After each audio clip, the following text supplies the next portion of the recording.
and welcome to my tutorial to level up your heatless curl game. Now, I constantly talk about the braided method. I feel like I've got a tutorial with socks, but I actually want to go through it step by step with you guys and really help to explain what the braided method is, where you could be going wrong, why is it so much better than the original method, and I'm also going to give you all of my little tips and tricks to just give you the most gorgeous, flawless heatless curls, and I'm going to put a few of my examples in here. Honestly, you guys, I live by heatless curls. I do it every single night. I have them in all day, and then I go to sleep at night and I put another one in, and I'm constantly experimenting with different methods. And the best one that I have found for a few reasons is probably the braided method, but it is slightly more tricky, so I do just want to give you guys a more in-depth tutorial. First of all, we're going to thoroughly brush through our hair. I feel like this is really important. You might want to keep your brush at hand as well, because you do want to brush through it like a few times. One of the worst things you could probably do is wrap a knot up into your heatless curls, because it's just going to leave that frizz and knottiness for when you undo it in the morning, and it just will not look good. And my hair is very long, so it's not all in the shot, and I'm making sure I'm going all the way down to the ends. The heatless curl that I'm using today is from Eternal Muse. If you guys want a heatless curl recommendation, these are ridiculously soft and comfortable. Probably the softest and most comfortable heatless curler that I've tried. Definitely one that I would recommend, and you can get them in like a few different sizes. So you can get really little ones, medium ones, and a jumbo roller. This is the medium one that I'm going to go in with today. Next part with heatless curls is your hair prep. Now, I treat my heatless curls as a little overnight hair mask, because if you can put as many goodies in your hair and let it all soak into your hair overnight, then why would you not? So not only when you wake up do you have gorgeous curls, but your hair is also a little bit healthier. These are some of my faves. I absolutely adore this one from Dr. Paw. This is their 7-in-1 treatment spray. You can get this in places like TK Maxx, Home Bargains, obviously Dr. Paw themselves. It smells like mangoes and coconuts. It smells absolutely incredible. And what I love about this one is it comes out like a spray, as you can see, or you can press it slowly and it will come out like a cream, which you can then use more on like your ends or like specific parts of your hair. It's definitely a spray that I recommend, and it's also pretty affordable. And it genuinely is one of those scents that like sticks in your hair that you will smell all day. Next one that I love is any kind of spray like this that's got loads of benefits in it. Redken One United is also another good example, or this Matrix one. So this is the Miracle Creator. It's got 20 different benefits and 20 different ways that it's going to treat your hair and make it feel good. This also smells absolutely incredible. Please make sure that you're like lifting up and getting in between all those layers, and we're not just like soaking the top layer. Really thoroughly coat your hair through.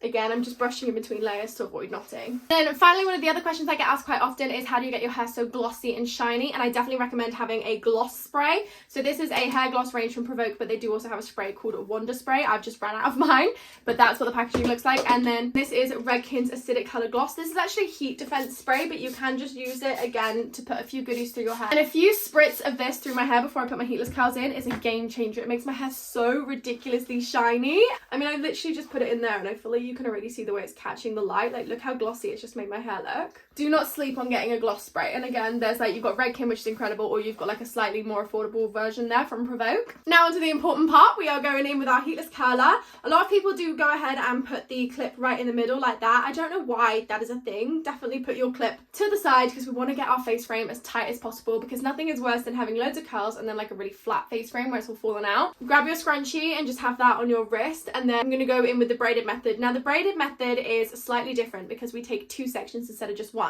So your normal method is where you go around, you grab a little piece, and then you wrap it over, bring it all the way around, grab another little piece and wrap it over. And that is definitely the easiest way to do your heatless curls. You'll still get good results, but the braided method is, I think, better. So how we do the braided method is we grab a tiny little section like this, and just as we were in the original method, we wrap it all the way over the top, all the way underneath, and all the way back to the front. And then with our other hand here, I grab the same size section from the back. You want to keep all of your sections the same size. You're not going to have one really big curl, one really tight curl, one loose one, you know, it just keeps it consistent. Then you grab your other section, as I'm holding it here, go all the way over the top and all the way back to the back. Now these 2 sections will stay separate. Again, I'm going to add a little bit more hair to my front section. We're going to go all the way over the top, all the way underneath, and all the way back to the front. And then with my back section, I'm going to grab a little bit extra hair, grab it here, keep the sections separate, don't allow knotting. Go all the way over the top, all the way around, and all the way back to the back. And we're going to continue to grab hair and wrap all the way over. Just remember, you're always going all the way over the top and all the way back to where it came from. Do not get your 2 sections confused.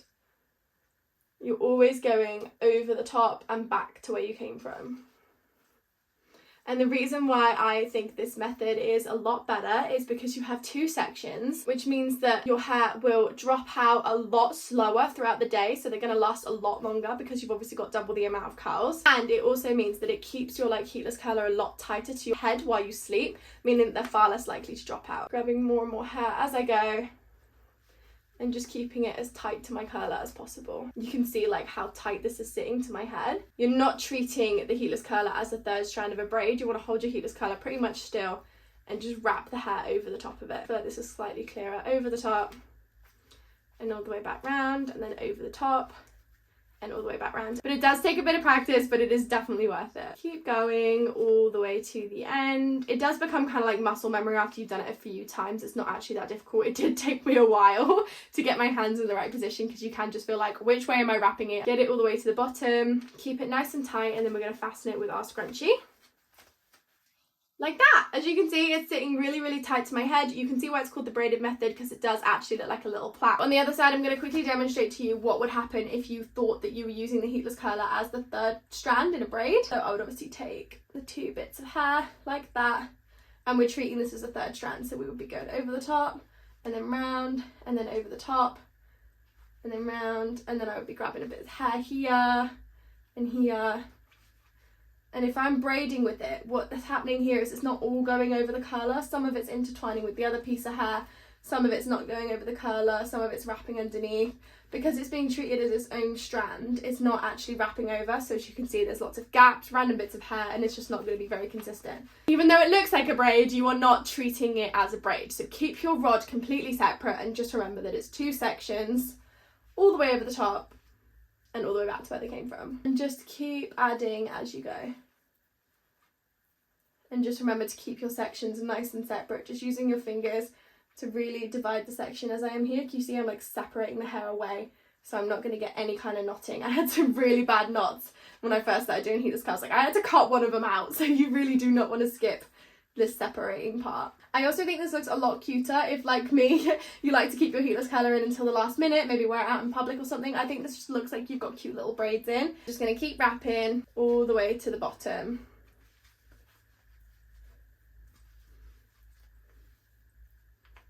The other thing is, when I'm doing my heatless curls, I do not use any kind of oily products. So a lot of people say that the heatless curls drop out quite fast. I'm like, are you using an oil?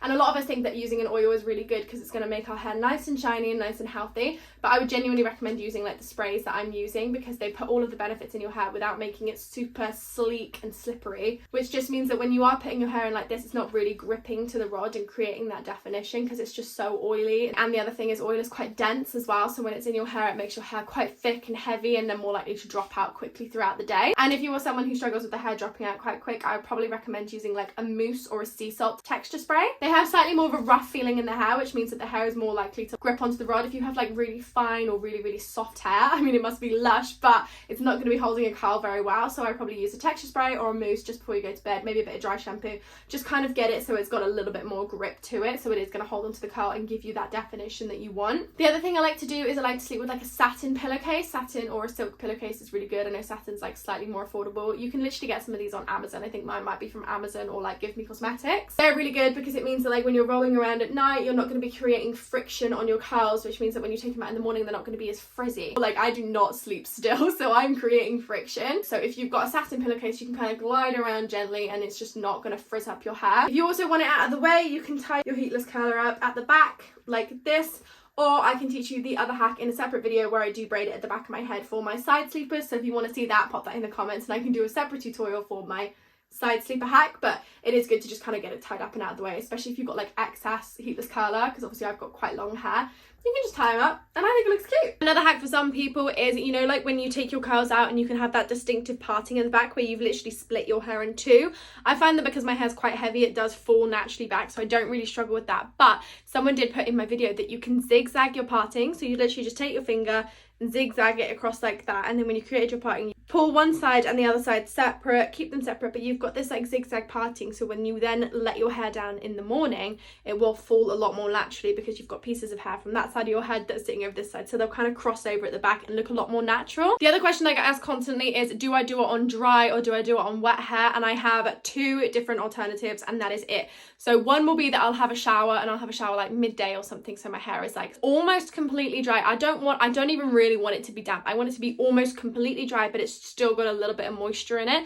Then I will do my heatless curls, because if it's got too much moisture and too much density, again, it just will not grip and it will be slightly damp in the morning and it will just drop straight out. The other alternative is I go in with dry hair like this, completely dry hair, and I use my sprays. And even if I have got like damp hair, I still use the sprays because of all the goodies that are in it. But I feel like going with damp hair and then adding in your level of moisture from your hair care sprays is probably the best way to do it, because one, you're controlling the level of moisture, two, you're putting lots of goodies in it, and three, you don't have to worry about whether it will actually fully dry overnight. I have so many other methods that I absolutely love, and a few more tips and tricks. If you guys want another video, hit like and let me know in the comments what you want to see next. But thank you so much for watching, and I'll see you in my next one.